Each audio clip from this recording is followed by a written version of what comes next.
Welcome back, Dram Fam. Looks like a collaboration between Ray and nephew Jif Lemon. Heaven Hill, Mellow.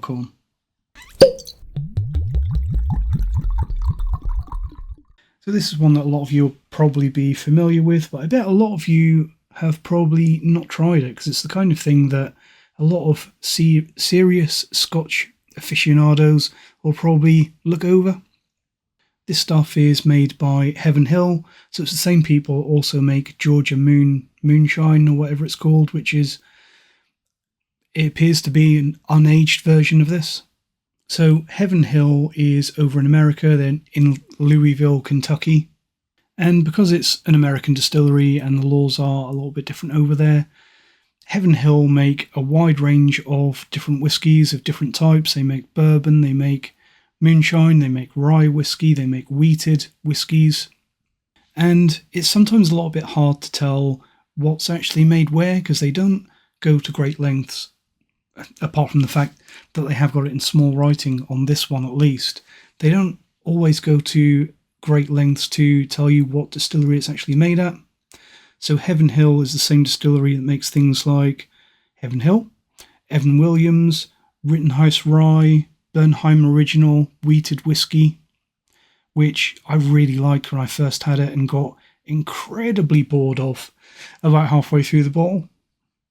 But Heaven Hill is a good American distillery, and they've made this one here, which is an affordable offering. Here in the UK I paid £30 for this, which I feel like is probably quite a bit more than you actually pay over in the States.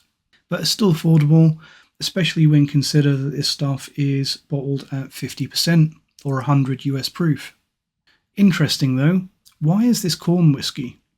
I mean, rather than call it bourbon, some people might think that it's because it's made from corn, but I'm sure that a lot of you are going to know that bourbon has to be by law at least 51% corn, and bourbon can actually be 100% corn if the distillery decides to do that. Some people might think that it's corn whiskey because it's too young to be called bourbon, but you, my enlightened Whiskey Lock family, will be shouting at the screen that bourbon doesn't even have to be aged for any specified length of time. It has to go into new charred casks, but it doesn't even have to be a year old. Whereas this label actually tells us more than you would think to start with, because they specify that this is a Kentucky straight corn whiskey. So that tells us that the fact that there's no other age statement on this, we know that it's at least 4 years old. And also because they're calling it a corn whiskey, I believe that means that it has to be single vintage as well. I think the reason that they call this corn whiskey rather than bourbon, as well as perhaps as a little bit of a marketing gimmick, is because they're probably reusing casks for this. Whereas bourbon has to be matured in brand new charred oak casks, this stuff, I think they're probably reusing some of those casks, so it's a little bit of a cost-cutting measure, but it also gives us a little bit of an interesting spin on a bourbon-adjacent whiskey. So if I am right, that means that this stuff should be made with a similar production to Bain's South African grain whiskey, so it'll be interesting to compare it to that, especially seeing as I quite like Bain's. I think that it's very different, but it's a nice change of pace, and it's a nice little dram. So let's get some Mellow corn in the glass. It is a screw top, but it's a very nice screw top. Again, it looks like it's off a bottle of Jif Lemon.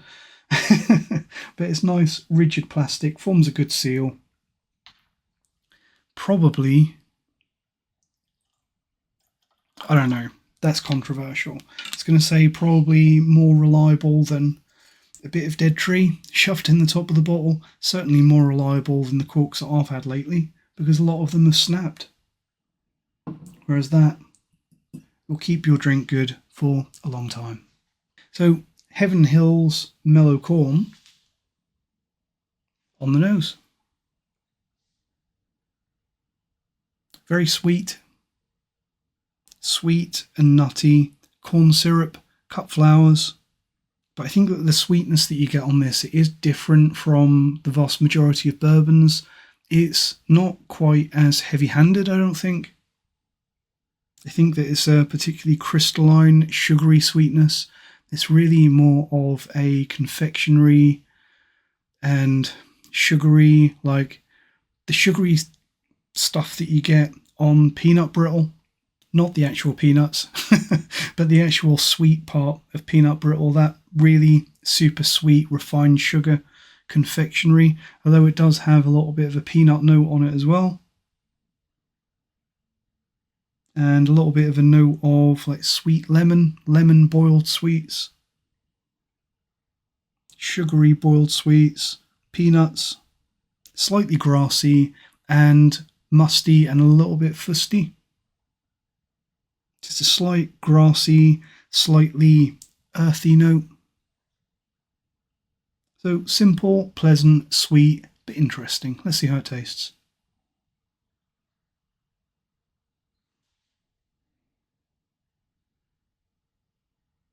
Very sweet, but again, quite different to most bourbons. Sweet, but more of a refined sugar sweetness rather than syrupy, like raw corn syrup and caramel that you get on a lot of stereotypical bourbons. It definitely doesn't have that syrupy, cloying sweetness that some bourbons have, that I know that a lot of Scotch drinkers, myself included, sometimes can find a little bit too much. Like doing gardening on a summer's day, because it's got that grassy, like hay, silage, dry grass flavour, as well as a real earthiness, like getting down on your hands and knees and tilling soil. Earthy, starchy, quite a spicy, grassy, spicy oak. Really quite grassy. Grassy, earthy. Which, to be fair, probably keeps it all quite balanced. Because I think even with the reduced sweetness on this, I think that dry, grassy, earthy edge really goes a long way to offset that and make it much more of a balanced affair. As for the finish, let's have one more sip. Earthy, grassy, slightly smoky, curiously, which was not expected because obviously it's very unlikely to be peated or anything like that. It may actually be, I think, is Heaven Hill the distillery that chill filters through charcoal? I think they might. Someone can fact check that for me. But perhaps that smokiness is coming through from that charcoal. Perhaps, might be wrong. But it has definitely got a grassy, earthy, slightly smoky note to it. Just an interesting, earthy, musty smoke on the tail end, which it tastes like a charcoal barrel char smoke note. Obviously not peaty or anything like that. All in all, I think this is a good whiskey. And I think that it's about what you'd expect from something labelled as corn whiskey. I think that this is more palatable than the Heaven Hill, their sister product, the Georgia Moonshine. I think that this is nicer and it's more easy drinking and more palatable to people that are used to a matured whiskey profile. But I like it. I think that it's different, it's pleasant. It's probably going to be one of those whiskies where I'm going to get a few people in the comments say, "Why are you tasting this? This is crap. This tastes horrible." Some people are just going to say, "This is bad. Why are you drinking this?" But it's not. I think that we all need to appreciate things for what they are. I think that when you get, and this is gatekeeping a little bit in a way, I suppose, but I think when you get far enough down your whiskey journey,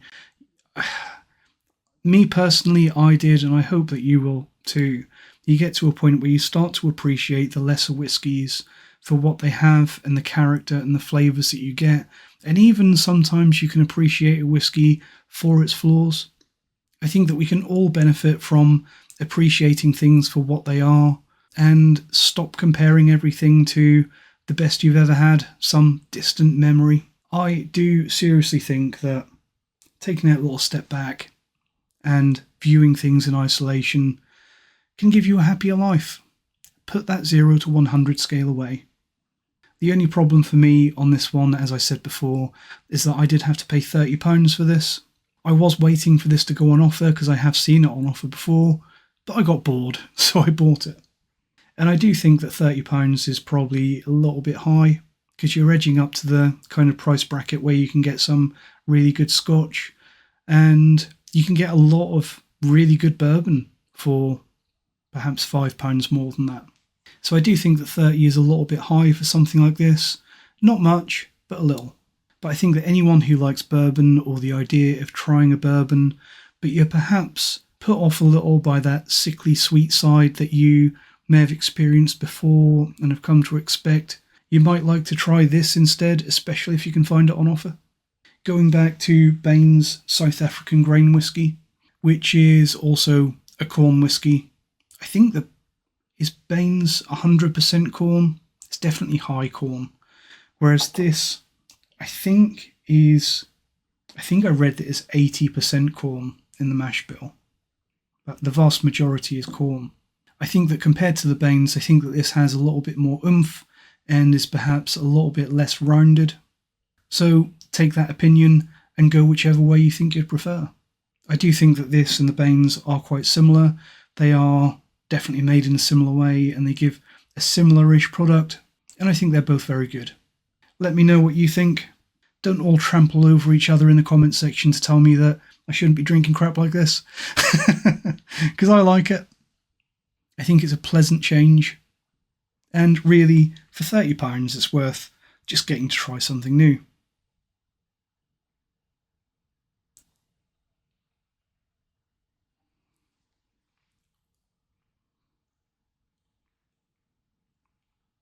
Thanks for watching. Cheers.